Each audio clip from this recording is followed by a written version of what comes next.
নিহারি খাইতে আমরা কম বেশি সবাই পছন্দ করি, তবে এই রান্নাটা কারো কারো কাছে একটু ঝামেলার মনে হয়। তখন দেখা যায় নিহারি খাইতে ইচ্ছা করলে বাড়ির বাহিরে গিয়ে আমরা রেস্টুরেন্ট কিংবা কোনো হোটেল থেকে নিহারি খাই। তবে এই জিনিসটা কতটা সুস্বাদু বা স্বাস্থ্যকর হয় সেটা নিয়ে কিন্তু প্রশ্ন থেকেই যায়। তবে আমি আপনাদের সঙ্গে একটা রেসিপি শেয়ার করব, একদম কোনো ঝামেলা ছাড়া বাসায় থেকে মশলাগুলো দিয়ে খুব সহজেই রান্নাটা করে নিতে পারবেন। আর এটা খাইতেও খুব বেশি মজা হয়। আর এটা বাসায় করা যেহেতু এটা অনেক স্বাস্থ্যকরও হয়। চলেন আমি আপনাদের সঙ্গে শেয়ার করি কতটা সহজভাবে আমি এই নিহারিটা করেছি। আর আমি যে নিহারিটা করছি এটা হচ্ছে গরুর পায়া। আপনারা চাইলে খাসির পায়া দিয়ে করতে পারেন। এখানে আমি নিহারিটা আগে সুন্দরভাবে পরিষ্কার করে নিচ্ছি। সঙ্গে যে লোম টোম থাকে অনেক সময়, লোমগুলো খুব ভালোভাবে পরিষ্কার করে নিচ্ছি। তারপর এখানে আমি মশলাগুলো কী কী নিছি সেটা আপনাদের দেখা দিচ্ছি। পেঁয়াজ নিছি, আদা রসুন বাটা নিছি, তারপর এখানে জিরা বাটা নিছি, ধনিয়া বাটা, জিরা বাটা একসঙ্গে মিক্সড করা। আর এখানে যে গোটা মশলাগুলো থাকে সেগুলো এখানে নিয়ে নিছি। এবার আমি এই রান্নাটা করব প্রেশার কুকারে। এটা চাইলে পাতিলেও করা যায়, তবে গ্রামে যারা থাকেন তারা চাইলে এটা মাটির চুলাতে পাতিলে দিয়ে চুলার উপর রেখে দিতে পারেন। যেহেতু আমাদের মাটির চুলার কোনো অপশন নাই গ্যাসে রান্না করা, এই জন্য আমাদের কাছে মনে হয় যে প্রেশার কুকারে রান্না করাটাই বেশি সুইটেবল মনে হয়। তো আমি সবগুলো মশলা এখানে দিয়ে দিলাম। এখানে তারপরে মশলাগুলো যে গোটা মশলা ছিল ওগুলো একটু ভেঙে দিলাম, তাহলে এটার একটা সুন্দর স্মেল সেটা খুব ভালোভাবে বের হবে।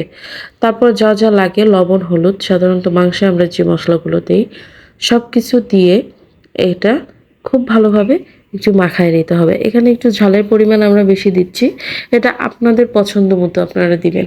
আপনারা চাইলে এখানে কমও দিতে পারেন, আবার বেশিও দিতে পারেন। আমরা একটু ঝাল খাইতে পছন্দ করি, এই কারণে ঝালটা একটু বেশি দিলাম।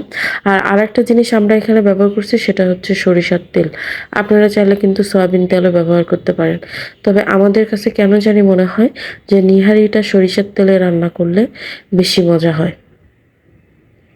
এবার এই মশলাগুলোর সঙ্গে খুব ভালোভাবে এটা মাখায় নিতে হবে। যেহেতু আমি এটা কষাবো না, এই কারণে আমি হাত দিয়ে এমনভাবে এই জিনিসটা মাখায় নেব যেন কষানোর মতোই অনেকটা হয়ে যায়। একটু সময় নিয়ে এটা ডলে ডলে মশলার সঙ্গে খুব ভালোভাবে মাখায় নিতে হবে। এটা খুব ভালোভাবে মাখায় নেওয়ার পরে আমি এখানে বেশ খানিকটা পরিমাণ গরম পানি দিয়ে দিচ্ছি। এখানে কিন্তু সবসময় পানির পরিমাণটা একটু বেশি দিতে হয় নিহারিতে। দিয়ে এরপর আমি প্রেসার কুকারে ঢাকনা দিয়ে চুলার উপরে উঠিয়ে দিলাম। এটা চুলার উপর উঠিয়ে দেওয়ার পরে আমি 5 থেকে 6টা সিটি দিছি। তারপরে এটা একদম অল্প আঁচে চুলার উপর রেখে দিয়েছিলাম কিছুক্ষণ।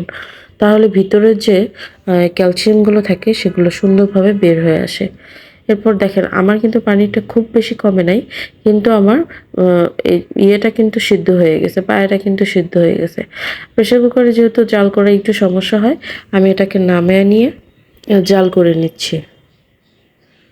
এটা আর একটু কিছুক্ষণ আমি এটাকে দমে রেখে দিব। তারপর এটা ঝোলটা যখন একটু ঘন হয়ে যাবে তারপর এটা নামায় ফেলবো। হয়ে গেল আমার মজাদার ঝটফট নিহারি রান্না। তবে অনেকে এটা পাতলা রাখে, আমরা একটু ঘন করছি। আমাদের বাসার সবাই আমরা ঘন নিহারিটাই বেশি পছন্দ করি। তবে অনেকেই পাতলাও রাখতে পারে, প্রথম যেরকম ছিল সেরকমও আপনারা নামায় নিতে পারেন।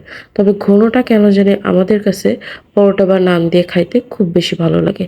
আপনারা বাসায় একবার হলে এটা ট্রাই করবেন, দেখবেন আপনাদের সবার কাছে এটা অনেক বেশি ভালো লাগবে। ধন্যবাদ সবাইকে ধৈর্য সহকারে আমার ভিডিওটা দেখার জন্য।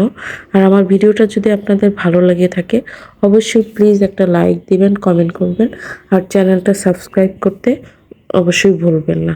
ধন্যবাদ সবাইকে, ভালো থাকবেন।